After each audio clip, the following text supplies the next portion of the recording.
Hey, everybody. It's Radleigh Valentine here with the Angel Tarot Show. If you are listening to this, you are doing it through the good graces of the good folks at mindbodyspirit.fm. If you're watching it, you're probably on YouTube, but you could possibly find it someplace else. Today, we have someone new. This is our series called The Next Wave. And here with us today is Lisa Wagner. Lisa Wagner is a newly minted Hay House author. She has been a professional astrologer since the 1980s, and her expertise comes from a lifelong study of astrology, years teaching it and using it to read thousands of charts.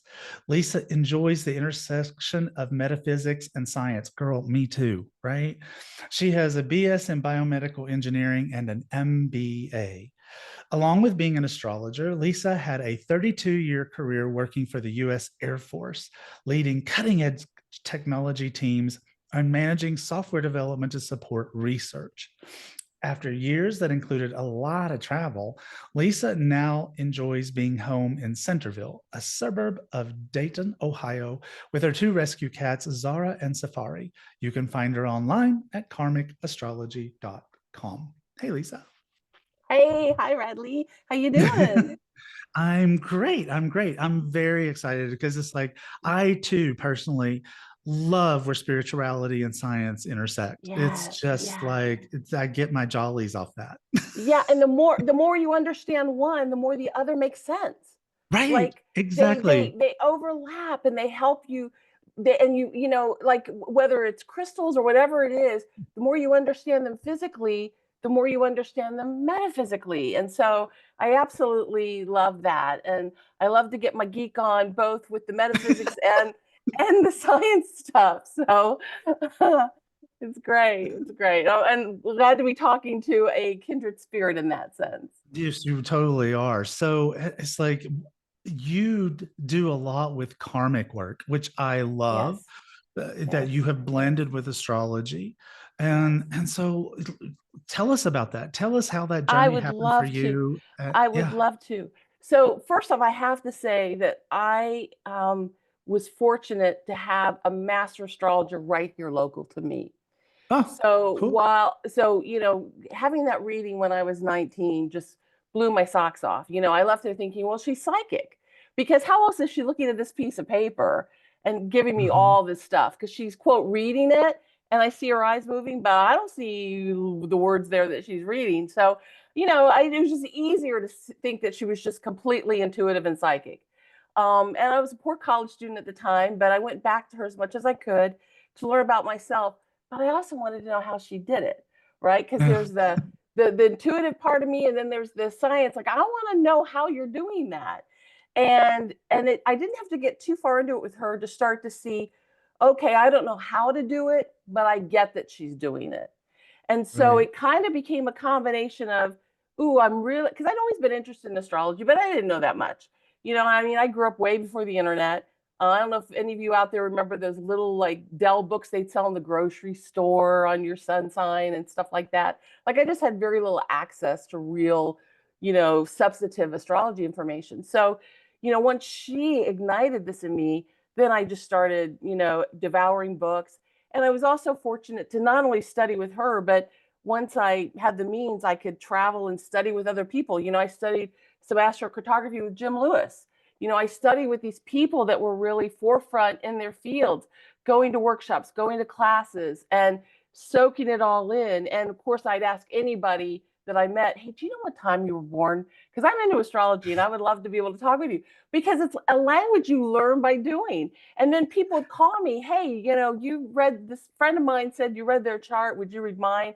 And it wasn't until I did that for like some period of years that I finally thought, I could probably charge some money for this, and that would help fund my education, with this. And so I never intended to become an astrologer, but it just evolved. And the woman that I studied with, who studied with someone who studied with someone, it was this system of karmic astrology where you see the chart as a painting of past lives. And it explains why you come in the way that you do. In the beginning of my book, I wrote, you began to breathe when your story was in the sky. So the idea Oh. here, it isn't that the planets make you any certain way. It's that you enter in when it matches your history. It's like when you walk up to one of those revolving doors and you walk up to it and then you pause and you like pick your moment when you step in.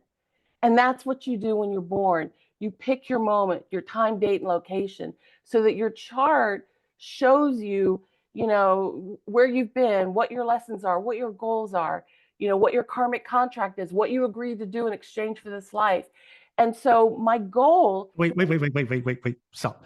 Yeah, So now I'm curious. So are you sure. saying that you come into this world at a particular moment so that the sky is like the hieroglyphics of your Yes. of It's like your Rosetta really? Stone to your soul. No Like way. it's this divine synchronicity. It shows your map. It shows this is where you've been. That's why when I read the chart, I see these patterns and I see these lifetimes because it's shown there. So it isn't that the planet makes you act a certain way. It's that you bring these beliefs in. So you come in fully loaded. You aren't a blank slate where you're going to just, absorb, you know, and have nothing already in place. Now, the other piece of this though is that you enter the earth plane once and all these lives happen simultaneously. So our soul is not bound by linear time. So let's say, Radleigh, you have 1,000 lives. What the chart is going to show is your connection to those lives from the perspective of this one, which means there will be patterns that show up that overlap multiple lives. There will be individual lives that show up, but those individual lives and patterns are what are most relevant to you in this life. So that whole array of all those lives, they all are interconnected by your soul, and each life relates to certain pieces or connections of those. Maybe because you have something you need to heal, something you need to learn, something you promised to do. But all of that is what shows in the chart. And that's what, when you're looking at natal astrology from that karmic lens, that's what it shows you. And, two of the pieces that people get the most keyed into are sort of the purpose and the karmic contract. Because the Okay. purpose, it's the north node in your natal chart, but I like to call it your north star because it's the direction you're heading in. It's not a single thing. It's not even a checklist. It's a direction, and if you're willing to go in that direction, you will have the most fulfilling life you can have. So your purpose is not to suffer or to be hurt or to have a painful life. Your purpose is to grow and thrive and find joy and commune with your soul. So that north node is what guides you there. Now, it doesn't mean that it's always easy. It doesn't mean that it doesn't, involve things to learn. But the thing is, you get to choose whether to follow it. And if you choose not to follow it, it just means you'll have a less fulfilling life. But So your karmic. question, raising my Yes. hand. So one of the things that I have felt about my chart is that my north node is sometimes in conflict with other things that are in my chart. Mm-hmm. So it feels to me like, anyway, that it's like, okay, here's this north node. My north node is Leo. Okay. Mm-hmm. I'm supposed to follow that. But then I have these other things that are in Aquarius, which seems like going the other direction. Mm-hmm. So my moon's in Aquarius, pulling me this way. My north node says go that way. Mm-hmm. And so I've always felt like that was a challenge. It's like, it's almost like my chart is wired to make me want to go in the wrong direction, but I need to go in this direction. Yes, and I get that. And this is not uncommon. Like, for example, in my chart, I have a planet conjunct my south node and conjunct my north node. So those are opposite. And my sun is in the house that's opposite my north node.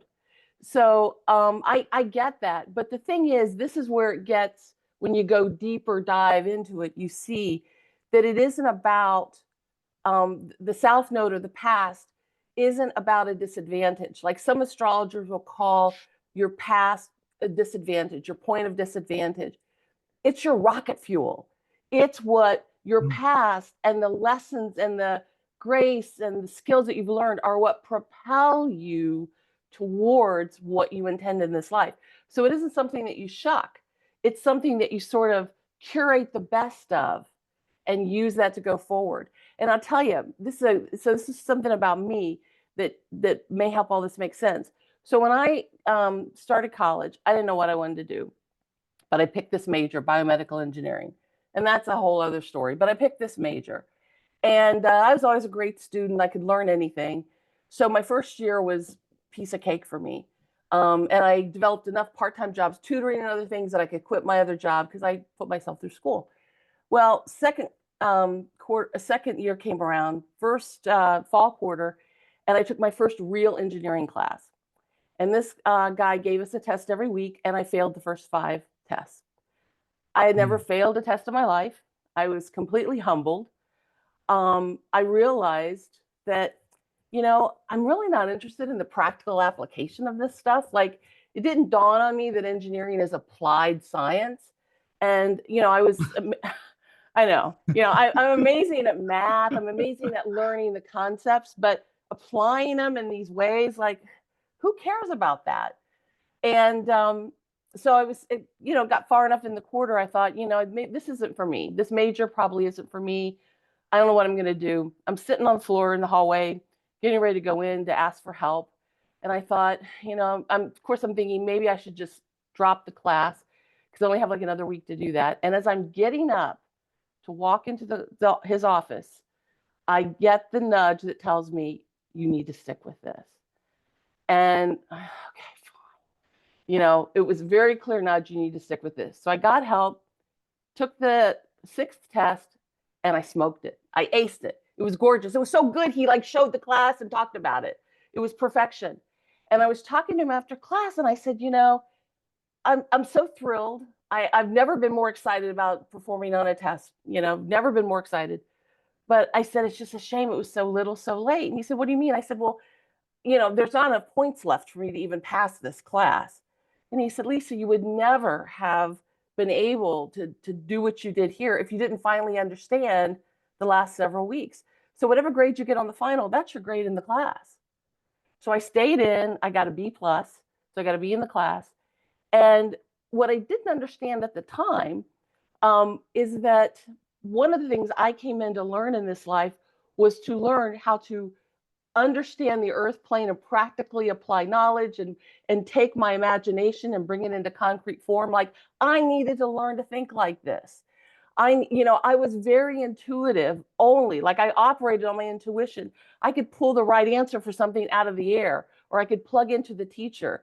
And a lot of times I just could read the teacher so well, I always could ace the classes.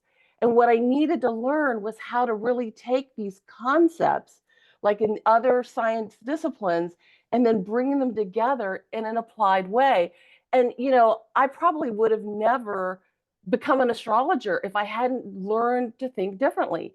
So fast forward a few years, I'm in my last year of college, and everybody in the department knew me because there were only like a few women, this is back 79 to 83, right? So there aren't many women in the engineering program. And, I was up there all the time asking for help. And they would ask me to kind of do some things for them, like give tours and stuff. So the assistant dean is getting on the elevators. I'm getting off, and he stops it. He says, "Hey, Lisa, I need another TA this year to teach this particular lab." He said, do you want it? And Radleigh, I hated labs. They were the bane of my existence, right? Who cares about making this the real stuff, all that, But there was the voice inside of me because he said, I need an answer. I said, okay. And as the doors closed, I thought, what did I just get myself into?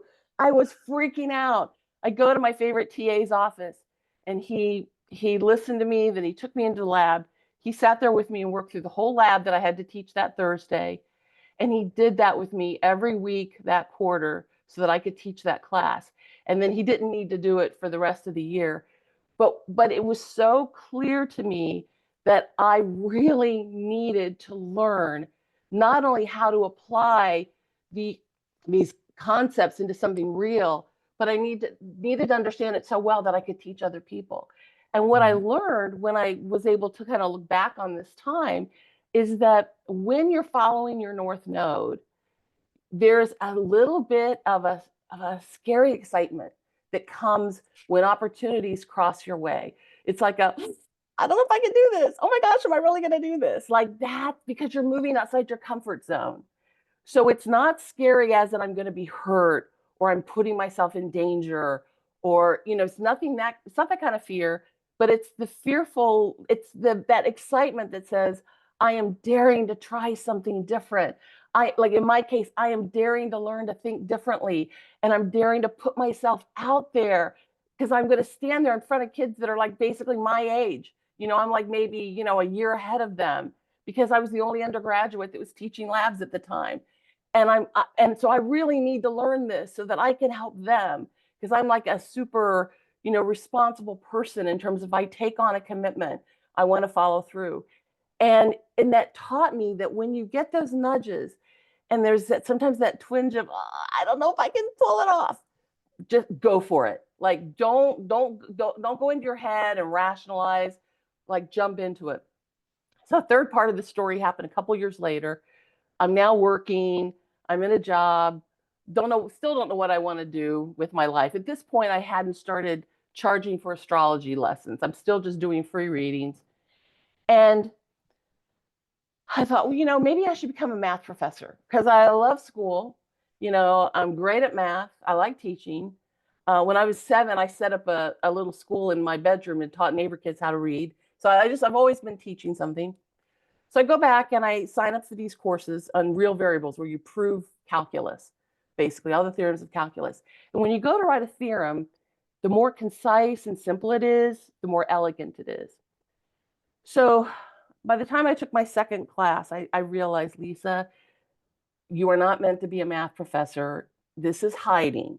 This is like, you don't know what you want to do, so you're returning back to what's comfortable. It's great. It's not bad or wrong, but you need to be out in the world. So I thought, okay, this is going to be the last class. And I noticed there was a flyer up for the Alumni Teacher of the Year Award. And I thought, this guy has taught me so much, not only about math, but about how to take my thoughts and express them in a way that's more concise and to the point. I mean, because I noticed my creative writing was even getting better as I was taking these courses. So I wrote up a letter of nomination. And one night after work, I'm sitting there outside the classroom waiting for class. And it's the last day. I got to turn this letter in, but it's all the way across campus and I'm tired. And it was, turn it in. The voice was very, get up off your ass and turn in the letter. And I did, and he won. And I got a call from the department. The woman there was just over the moon because she's like, we've never had a math teacher win this award. And they're so excited, And when the grades were in for that course, I actually slipped a copy of it with a note for me under his door because I thought he would want to know.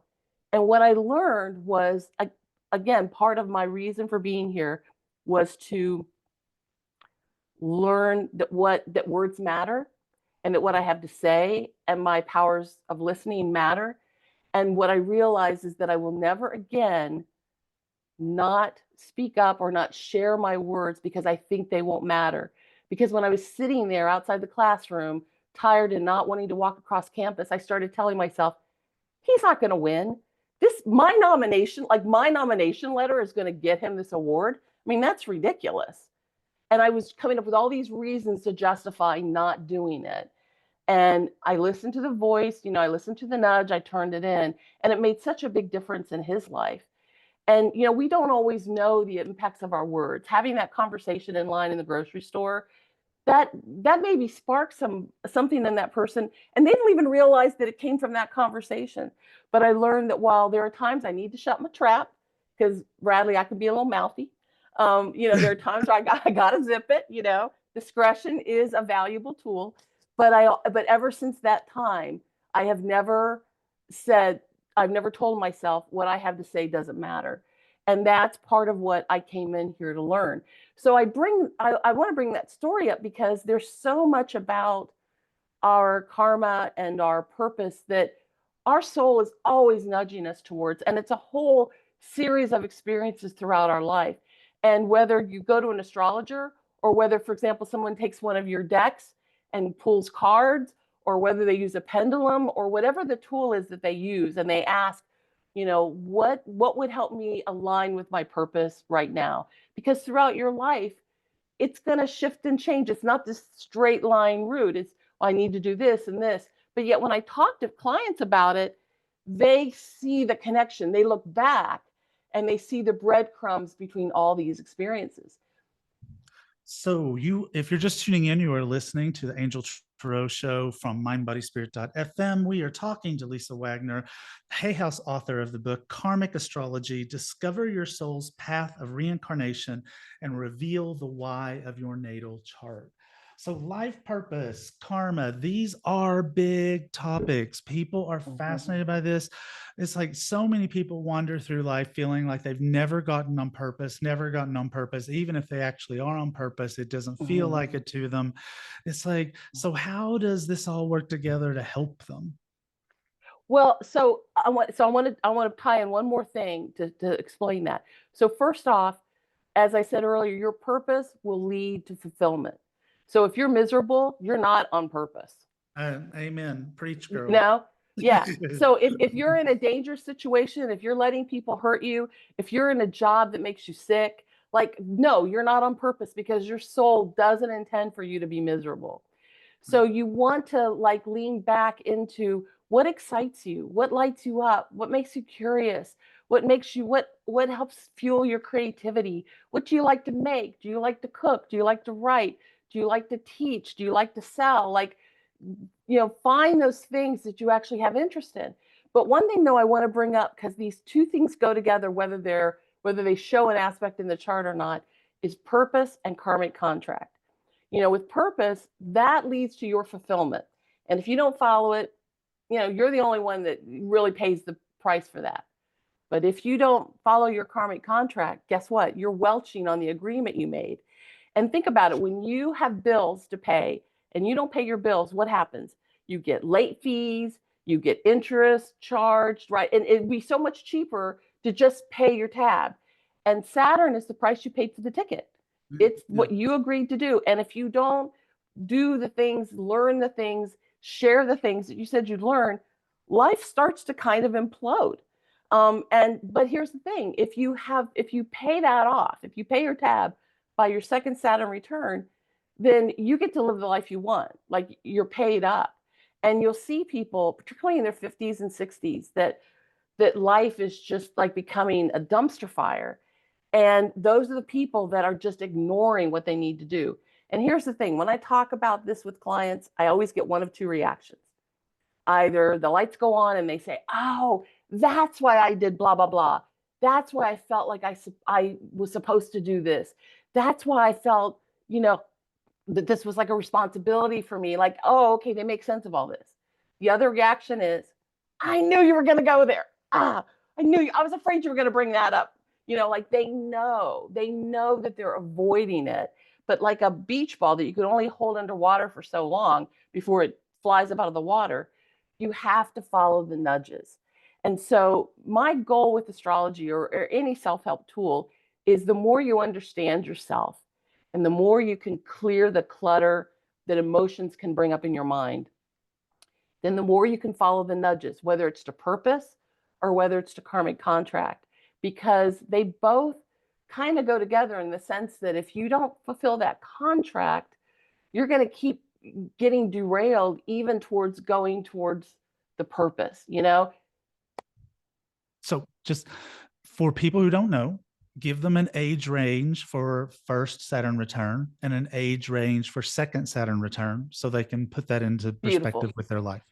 So it takes about 29 years, roughly, for Saturn to return to whatever place it was when you were born.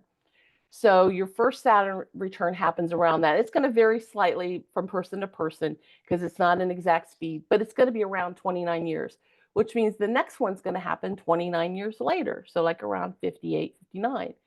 And what happens is, because Saturn is boundaries, it's time and space, it's commitment, it's our humanity. Where Jupiter's our divinity, Saturn is our humanity. It's what grounds us into being in this life. So your first 29 years of life, you're understanding boundaries from the perspective of external boundaries. What are the rules of your family? What are the rules at school? What are the rules of the road if you're learning to drive? What are the laws that you have to abide by when you become an adult? Like, you're learning about external boundaries. when you hit your first Saturn return, it flips. And their next 29 years is about learning internal boundaries. How do you limit yourself? One of the first things that happens to people in their early 30s is they start to realize, you know what? I can't go, 5 years without working out and then do like a 20-mile bike ride and not hurt myself. Like they just realize my body, is not like when you're a kid. Oh my gosh, you fall down, you get hurt, and then it's like you bounce back within like an hour, And as you get older, it takes longer. You realize, oh, if I want to keep a healthy body, I have to like get sleep every night. I have to eat better. I have to exercise. I have to take care of it. Oh, you start to learn about what your internal boundaries are, your internal limitations. And then it just keeps flipping every time. But when it flips the second time in your late 50s, back to the external again, you've already been there. So now you're like, I know what the external is. I know what the internal is. So then people like in their late 50s and 60s, a lot of times what they do is they think, well, okay, I have to live in this external world. Well, where do I want to live? And a lot of times people, they choose to relocate, because they want an external environment that requires of them something that they want to give. So it's all about, Saturn is all about really understanding what it means to function as a human being.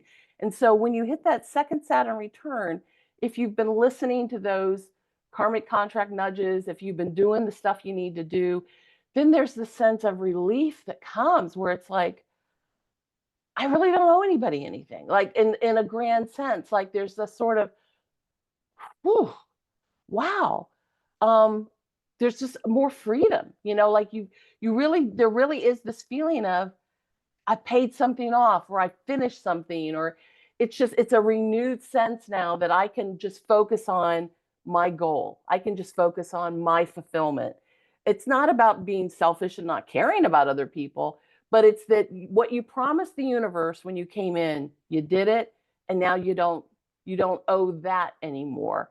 But if you don't do it, that's where circumstances start to get kind of wonky, because the universe becomes a nagging bill collector and will bug you until you pay up. And so the more you listen, that's the thing. Whatever tools help you to listen to those internal nudges, do it, because the sooner and the quicker you do it, the easier life gets. Wow. That's so fascinating. I absolutely love this conversation. Oh, I did too. I love this conversation. So, how does karmic astrology help them to understand where it is that they're not paying their bills? So a couple things. So first off, just so people know, a little plug for my book here. I Yes, go did give a chapter over to your karmic nodes, and I gave a whole chapter over to your karmic contract. right. So I do go into more details about that, and I give examples and all that. But a couple things to just be aware of.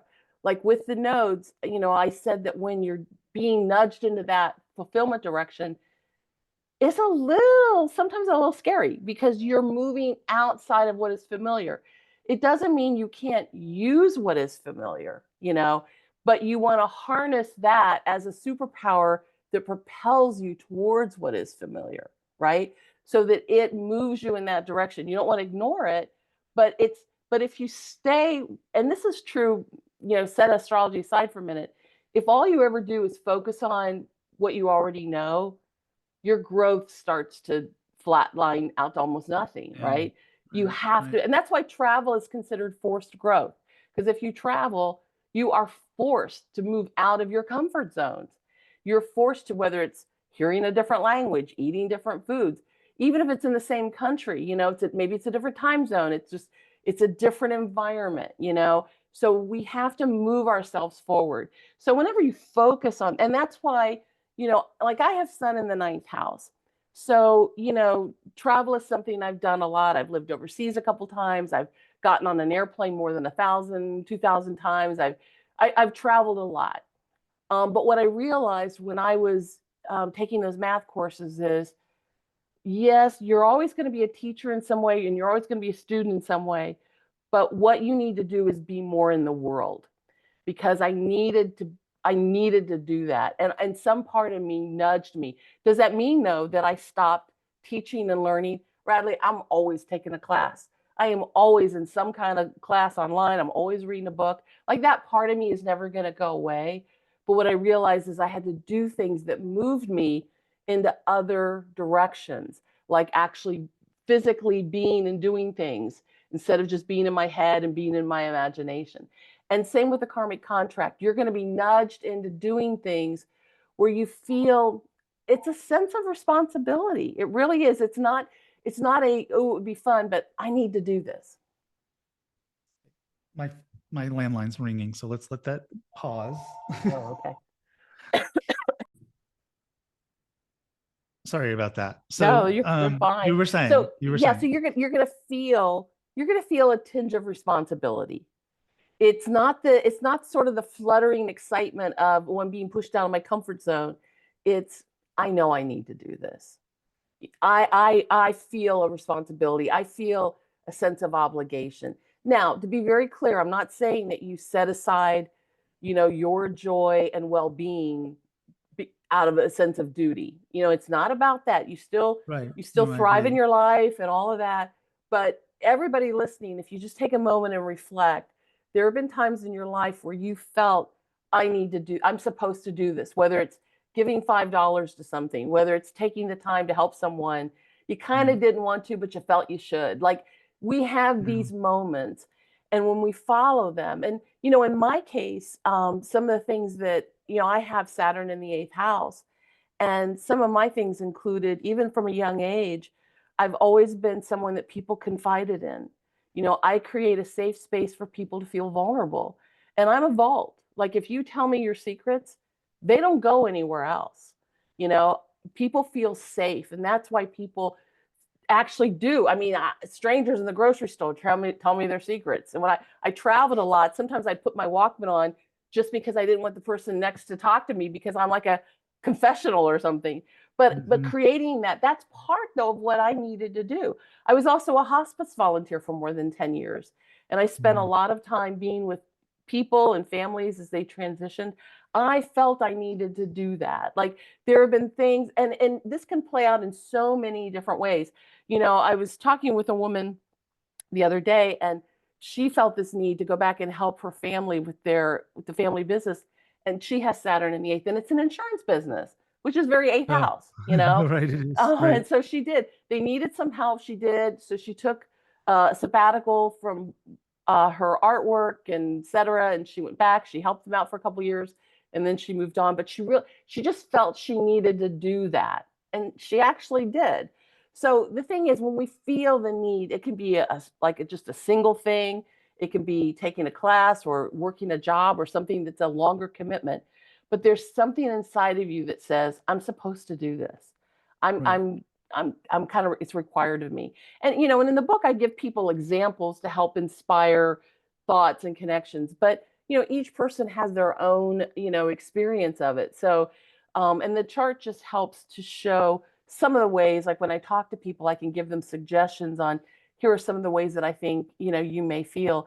And almost in every case, they're like, they're nodding, yep, that's why I did this, that's why I did this. And so what I'm doing is, I'm not really telling them something they don't already know, but just as the title says, I'm helping them to understand why.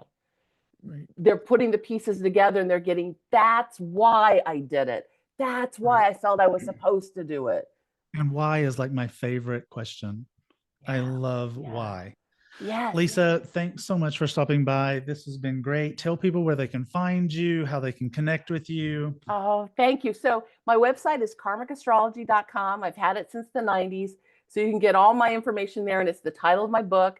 You can find me on Instagram at karmic astrology, and I'm Lisa at Karmic Astrology. So go to the website and you can get to all the info. If you sign up for my email list, I actually have a PDF on the nodes that you'll get for free. And I have some other little freebies and goodies on there too. So that's the best place to start. And thank you for having me. I love this. God, we could talk about this for 4 hours. Yes. But then mind, body, spirit would yell at me. So we won't. But thanks so much for joining us. It's been fantastic. Thank you. So, hey, everybody, welcome back to the Angel Tro Show. I'm your host, Radleigh Valentine. You're still listening to mindbodyspirit.fm, but my guest has mysteriously, magically changed. It's sort of like an episode of Bewitched. Dun, dun, dun, dun, dun, dun, dun, dun, and somebody wiggled their nose, and now we have somebody new. This is Pat Blocker. Pat is the creator of the Peaceful Pause Method, a unique approach that blends intuitive animal communication with force-free, science-based dog training. As an animal intuitive and certified professional dog trainer, she helps pet guardians deepen their connection with their animals while addressing behavioral challenges with empathy and understanding. Through the Peaceful Pause method, Pat empowers clients to create harmonious relationships that are built on trust, respect, and clear communication. And you can get a free copy of Pat's book, Wish You Were Here, Trainings and Strategies for Treating Separation Anxiety in Dogs, at peacefulpause.net. So, hey, Pat, welcome to the Hi, Angel. How you doing? I'm doing great, thank you. Good. So you have our last person talked about mixing spirituality and science, and you are doing the same thing. This is what you two have in common. So tell people about the aspect of yourself that is pet training, but there's also the aspect of yourself that is pet communication. Talk about that for people. Okay. Um, I have, as you said, developed the Peaceful Pause method, which I say it's the Peaceful Pause method, connecting hearts and transforming lives. So I really want to help people have it's not just dog training, it's not just giving commands and so on. It's actually developing a relationship with your dog. I do communicate with all species, but the Peaceful Pause method is combining my dog training background. I'm a certified professional dog trainer and a fear-free certified professional. So I use obviously force-free methods. I use positive reinforcement as opposed to punishment. Um, so, well, technically we do use punishment, but it's in the most positive way. And Right. so I want to be clear about that, is that um, I'm not using choke chains and so on. An old school training was you wait for the dog to mess up and then you correct them with a choke chain or whatever. And what I do is set them up for success and reward them for the the positive responses. So I've been doing that for, I started Peaceful Pause dog training 20 years ago next month. No, And happy birthday. so I've been doing it for a while. And then I got into animal communication um, a few years ago. And it was interesting how that came about, because I had, it was when I was writing my second book, which is Letting in the Dog, Opening Hearts and Minds to a Deeper Understanding. Love that book. My favorite book on dogs ever. Love that book. Thank you. I believe you might know the person who wrote the foreword to that. I might, maybe. And there's a cute little Sheltie pictured. Yeah. So when I was writing that book, I really wanted to talk about the connection, the human-animal bond, and so on. And I thought I would just touch on animal communication. Excuse me. And so I started looking into it, researching it a little bit, and found a group that I decided to study with, so I could get more clarity on what it's all about. And I discovered I was pretty good at it. So, and I was, most people get into animal communication, like maybe they have had someone come and connect with their animal, um, and but they're skeptical, and afterwards they're like, how could she have known that? There's no way she Right, but could know because you're not a quack. that. I'm not a quack. That's my best testimonial from one of That's my her best testimonial. It's not a quack. Best testimonial ever. So now where was I? Oh, so I came at it kind of sideways, where I was studying it and then doing it and going, there's no way I could have known that. Right. So that's where it all really began to gel. And then I kept those two things separate, and then, the dog training and the animal communication. And I thought, you know what? Let's combine those things, because I can give you the science behind behavior modification and so on. But I can also, I really feel like a big piece that is missing is that connection between dog and dog dad or mom. Well, right. I mean, it's like you basically made a Reese's cup. You took the peanut butter that is the science and the chocolate that is the spiritual connection, and you made something even better out of it. Wow. Yeah, I like that. One of the things that you said that I think is so important is the whole aspect of fear-free in all of this. Regular listeners know that I have a 10-month-old puppy. And one of my favorite things, as you know, about Xander is that he is not the slightest bit afraid of me. Not, I can step over him.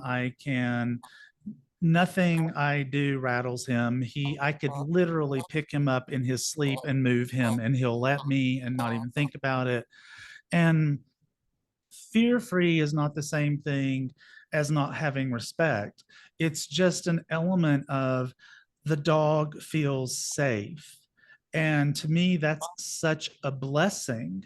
And I think other doctrines don't offer that to people. They don't get that added bond that comes from lack of fear. Yeah, exactly. Exactly. And also, I remove that dominance piece to it that so many people might subscribe to, is that, well, I have to dominate my dog, or my dog is trying to dominate me. Is that That's Mr. Xander. Xander? Xander. He always has something to say. Yes, he certainly doesn't agree. He certainly agrees that no one should dominate him. Yeah, yeah. And I know sometimes it's like, oh my gosh, really? My dog is not trying to dominate. No, he's not trying to be the overlord of the Sheltie kingdom The of overlord. humankind. Well, there's another Sheltie that will take him out if he tries to do that. That's right. So and the interesting thing too about using animal communication is that I can help with what the dogs are saying to each other. I can do Right. that on a psychic level. I can also do it on an intellectual level. Oh, So right. She I hears can you. She knows it's you. Is that Riley barking? It's Riley. Yes. Hi, Miss Riley. I'm talking. She says, and so am I. And so am I, right? What's your point?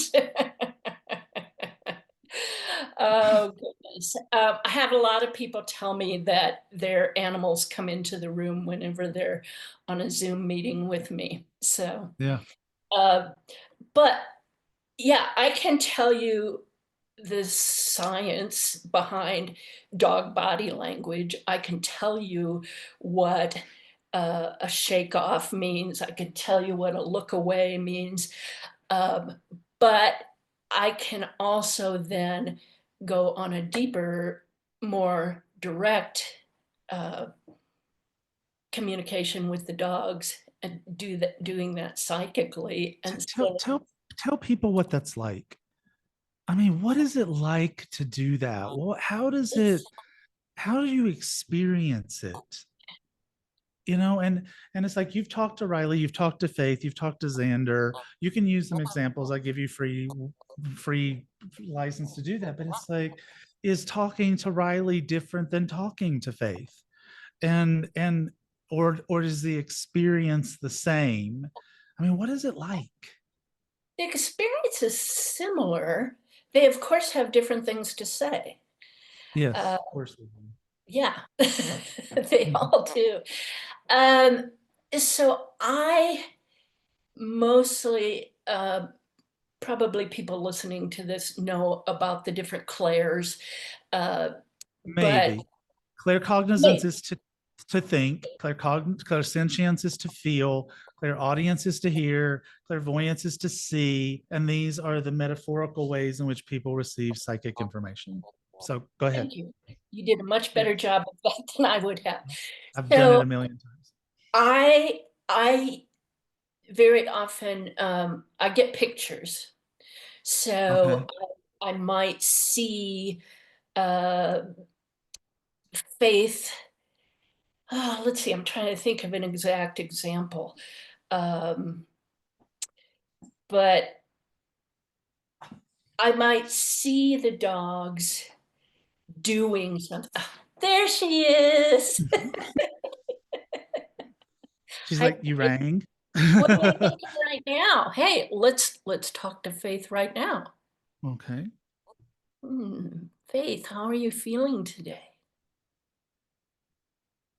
Well, I usually ask permission from the animal, but I know she's, because I know her, I know she Yes. always wants to talk about herself. What I do is I envision a white light or sometimes a pink light between my heart and hers. And I usually invite the person, the human, to do the same. And is there a question that you have for her? Well, I would say, are you hungry? But we know what the answer will be. So, what do you think about your baby brother, Xander? Oh, okay. Faith, what do you think about Xander? She thinks he's kind of a punk. Accurate. But she likes him. She just likes to keep him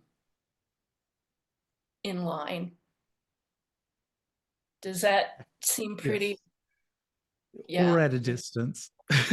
One or the other. Well, yeah, keeping him in line at a distance. At a distance. Oh,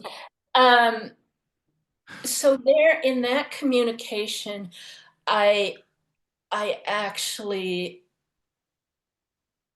it's like I'm having a conversation. I didn't really hear the words. It's not like I heard her go, "Oh, I think he's a punk," like Right. I just received those words. Right. And yes, I do know Faith, but I've never gotten from her calling him a punk. So that's and maybe that's just today. I don't know if Maybe he's it's just today. yeah. He hasn't. No, he's been okay today. Oh, good. He's been okay today. So yeah, so it's I often see images, and then I just get words. Once in a while, I will actually see the word like typed out. So It do you used to be that way a lot. I don't experience it that much anymore, but okay. So do you think that that was just a development of your skills, or do you think that different dogs send messages in different ways? Or uh, no, I think it's the way that I receive. I actually was working with a woman, helping her to find her lost cat, and I was getting visuals like of the area where the which of cat these? was, Right. Yeah. and she ended up doing some searching on maps, and she found an area that looked just like that, and so anyway, yeah, it's a combination. Uh, and the important thing is that connection between, right before we signed on here, I did a little grounding with my dog, Helen. Well, both of them actually. Lovely Rita and Helen Wheels. And I love that name. And it fits. Uh, so I just was connecting with them and letting them ground me, um, and doing some techniques that in fact, I did yesterday. I posted on my YouTube channel. I posted about finding solace in our companion animals during challenging times. I just felt like that was, well, first of all, it was something I needed. Um, and and when we share that, hopefully we can help other people. Um, Before I go into that, I'd really like to also mention that the peaceful pause method is also about connecting with animals that have passed over. Right. So, um, so we can connect whether they're here on the physical plane or whether they're on the other side. Is it So emotional for you? sometimes, Yeah. sometimes. So, Um, and I've actually been present when clients have said goodbye to yeah. their dogs. Well, this one was a dog, and it was it was very emotional for me because I, of course, had worked with the dog. Uh, but I think ultimately, and my clients said, ultimately it was helpful for them so that I could connect with him and feel what he was experiencing. Um, we always worry about, is this painful? Is this, yeah. So I still get a little choked up over that one. I can tell. So Yeah. Yeah. um, anyway, but my YouTube channel is Pat and the Peaceful Pause Method. Uh, but I just was thinking about how crazy the world is right now, and particularly how it might affect animals, the natural disasters and Right. the uh, the environment and so on. Um, and I thought, well, a lot of times I say my dogs are what keep me from going over the edge. But sometimes they put me there. you know, Yes. I'm so familiar with that. Yes. yeah, it's like I love you to death, but uh, right now I need some space. Uh, so I got to thinking about how we could help ourselves, how we can help our animals, and because animals can mirror our uh, emotions, and there is scientific evidence about that.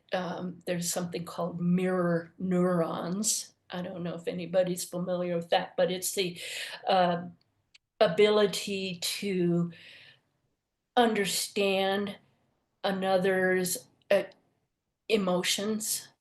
Uh-huh. Uh, and dogs can do that. People can do that. Most animals can do that. So uh, I just got to thinking about, you know, how much they can teach us. Like dogs can teach us certainly how to be in the moment. Uh, Dogs can teach us how to experience unconditional love, Mhm. and they're non-judgmental. Thank Hmm. goodness. Let's see how much past dinner time we get, and we'll see how Yeah. judgmental they are. Well, okay, yeah, maybe that, Dad, it's dinner time. Right. Totally.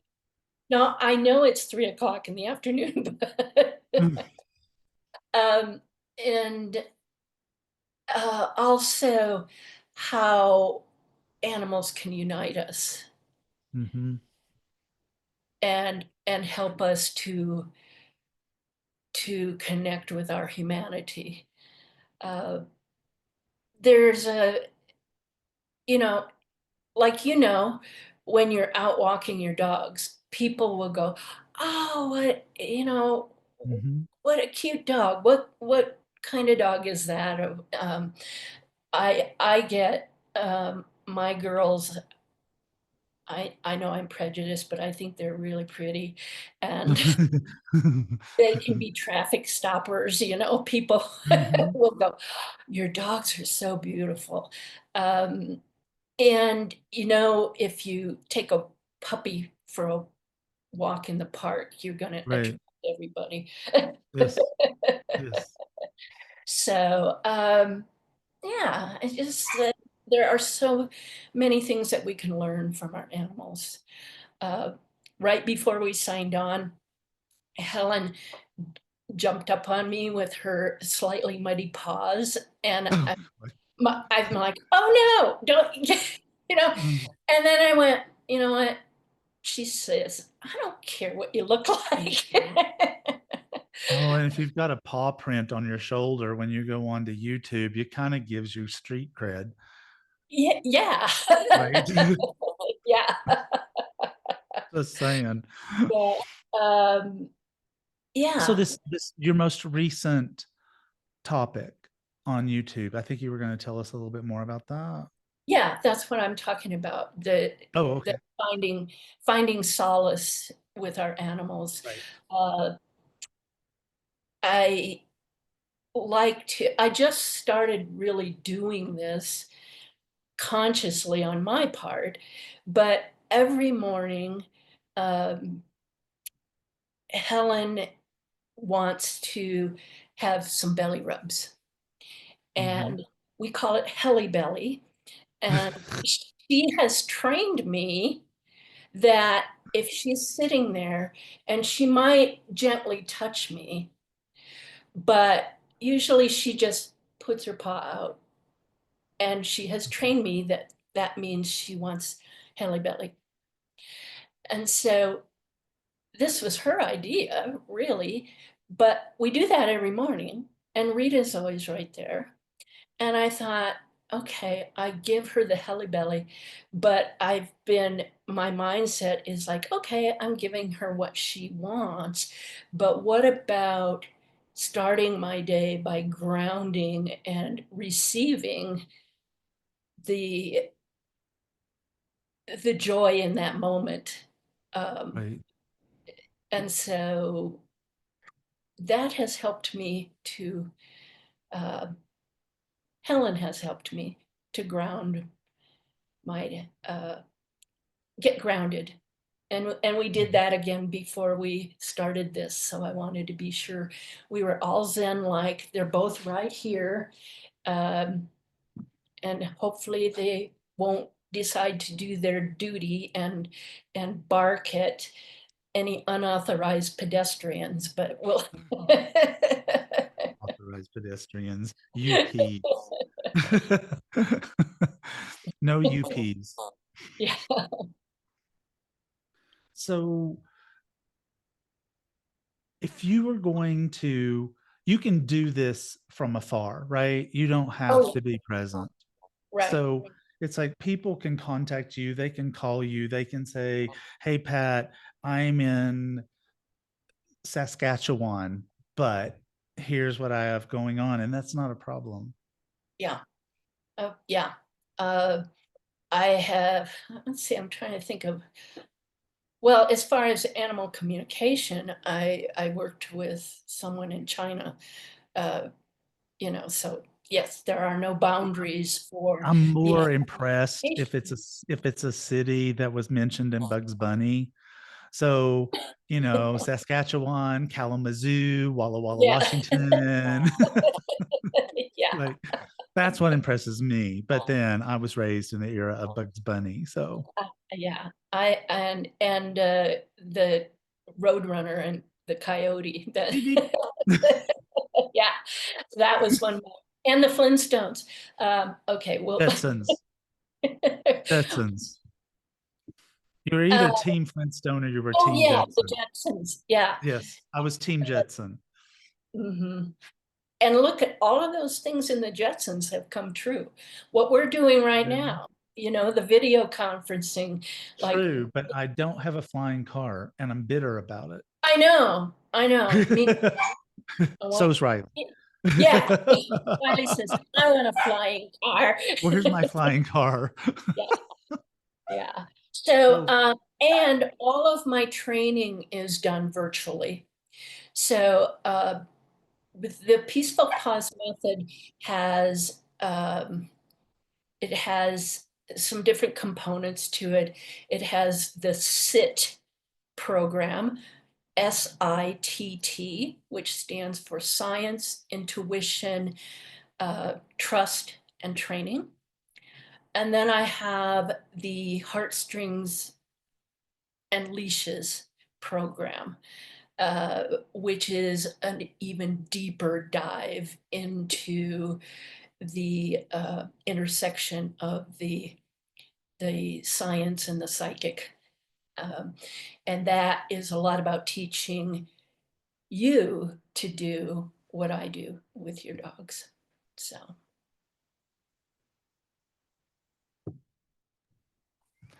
she's being talky now. Well, So, come on, Pat, Riley, you can join. tell people where they can find you. How can they connect with you? My YouTube channel is Pat and the Peaceful Pause Method. My I still have two separate websites, one for the animal communication for all species, and then the Peaceful Pause. But let's go with the Peaceful Pause. That's www.peacefulpause.net. And PAWS. I'm sorry. Peaceful Pause, PAWS. Correct. Just so people don't type in PAUSE. Yeah, because I do have that, but You that's do that. Right. yeah. You can email me at pat@peacefulpause.net. Yeah, you can go to my website. And as you said, I've got, if you want to sign up for my newsletters, there's, I'm giving people a free ebook called Wish You Were Here, which is about separation anxiety in dogs. Which is real. It's real. It's real. It's real. Yes. Yeah. So Radleigh agrees it's real. That Well, sounded Pat, like thank you. Thanks so much for coming on the show today. I really appreciate it. Y'all check out Pat at peacefulpause.net. You have been listening to the Angel Tarot Show today. So I hope you guys got a lot out of it.